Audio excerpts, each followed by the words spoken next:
Hello everyone, today in this video we will fight against the Atmos character of our world around us, and this time we will discuss a little bit the nature of Germany, the German elites. We know that the German state evolved in a quite specific way because they never, almost never, I will prove you this in the later part of the discourse, they almost never created something like a national state, because as we know, since the time of Middle Ages, they were divided into several hundreds entities, souvenir principalities, small kingdoms, larger, smaller kingdoms, or possessions of the church, and so on and so on and so on. So we see that the main structure that was officially over, nominally over these all German entities, with of course not German nation but German speaking people. There were many Slavic people, Celtic people, and so on as well, and also some people of Jewish faith. Over these structures, there was something like the Holy Roman Empire of the German nation, and we know that it was neither holy nor Roman, nor empire, nor German, in fact, not fully German. And we have to take a look at the elites which were present on this territory.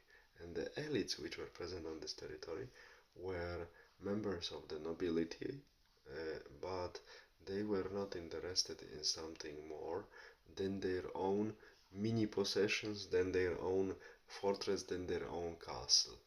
That's why they were always having this approach, more or less like in old Germanic tribes, that the family, the house, so the family of the Lord matters, and the remaining parts of the society, like people who are living in the cities, countryside, and so on, are only the population that simply lives together with them, and it's to be used for their own purposes.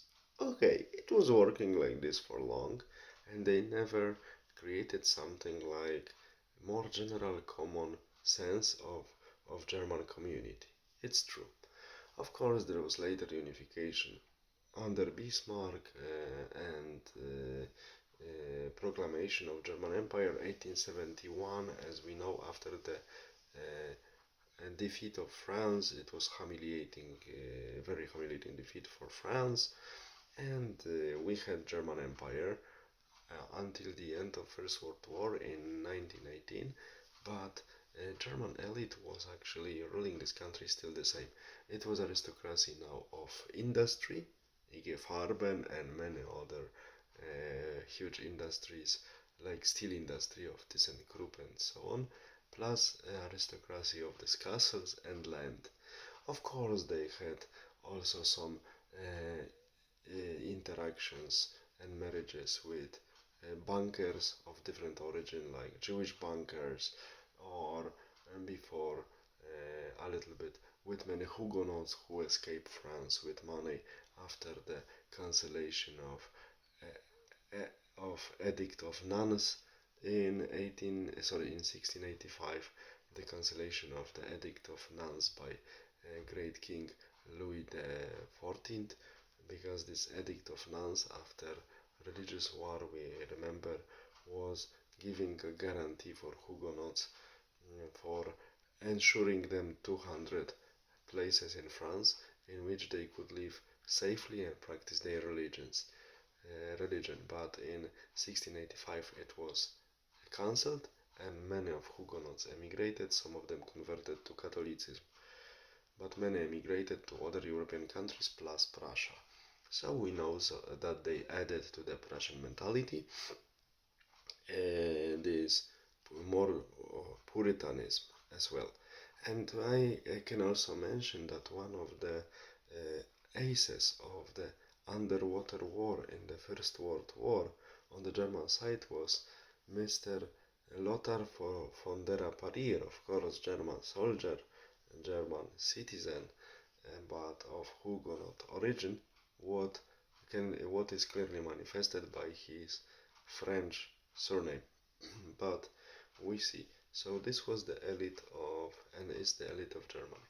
But in 1933, something really important happened, that National Socialists came to power, and there was a time, 12 years, in which the term German nation really materialized and really existed. National Socialists gave to the normal German people from cities, poorer, workers, farmers, everyone who is not from this 1,000 years old or more, or even older mobility, feeling that we are masters in our own country, we participate in ruling the country, because we see that this German population is actually very obedient to the power and never opposes the decisions of power. But National Socialism, when it came to power, I mean representatives of these movements, really changed a lot. And that is why such columnists and writers like Leon Degrelle, who later collaborated with Third Reich and was fighting mainly in the Eastern Front, wrote his book, second volume of his series, The Century of Hitler. He wrote a second volume he entitled Hitler the Democrat. I know that Hitler the Democrat can sound nowadays for many people as an oxymoron or heresy, but if we take into account specific settings that were and still are present, I will prove you later, in the German society, we realize that this what National Socialists did when they came to power, that they gave to German people sense of participating in ruling the country and sense of being master on their own land without being member of the nobility of industry, nobility of money, or nobility of the land. They didn't have to have fun before their surnames to feel masters in their own country. So this is something really I would say it's a game changer, and sociologically it was a earthquake. We also need to remember that member of the aristocracy, Klaus von Stauffenberg, was trying to assassinate the leader of the Germany in 1944 in July. It failed, and then leader of the Germany and his people started taking a revenge on some aristocracy members, mainly higher officers. We can easily recognize them by font in front of their surnames. And also we need to remember that many of these people from German aristocracy, as I said, they were not only Germans. Some of them were of Huguenot origin, some of them were even of origin from people who followed Jewish faith, and some of them, like Manstein, his original surname von Lewiński, yeah, Polish, or the guy who suppressed Warsaw Uprising in 44, Bach Zalewski, was originated from Polish family but Germanized and absorbed by Prussian, so Eastern German mobility.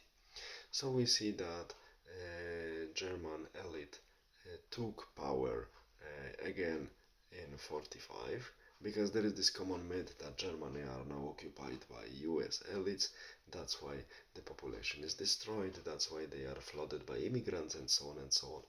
It's not true. The old elite, after 12 years break during the regime of National Socialism, took power again and organized Germany again. They are owners of the pharma, steel, motor industry, and owners of land, a huge part of land in Germany. So also they have agricultural production in their hands.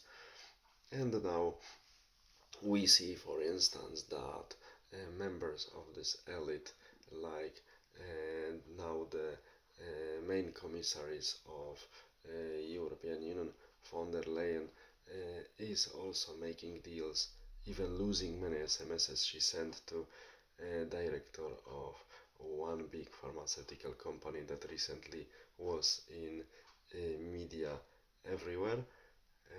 The name starts with P but sounds like F, and they were making deals. So the descendants of former Nazis and so on, and German aristocrats are making deals with someone who is man of business and of Greek Jewish origin, and for some people it's shocking. For me not, because German aristocracy, as we know, was always doing business over the heads of the population of their country, and the same is happening now, because after 45 they just took the power in the country again after 12 years of break for National Socialism, after real folk government, I would say, folk dictatorship.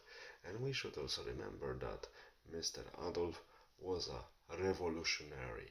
And now, after this what I said, I think it's understood better why he regarded himself as revolutionary. So I hope that after this short presentation, I just made you clear a little bit the situation in Germany, and I just depicted you better the elite which is really ruling this country. All the best. Have a nice day. Bye.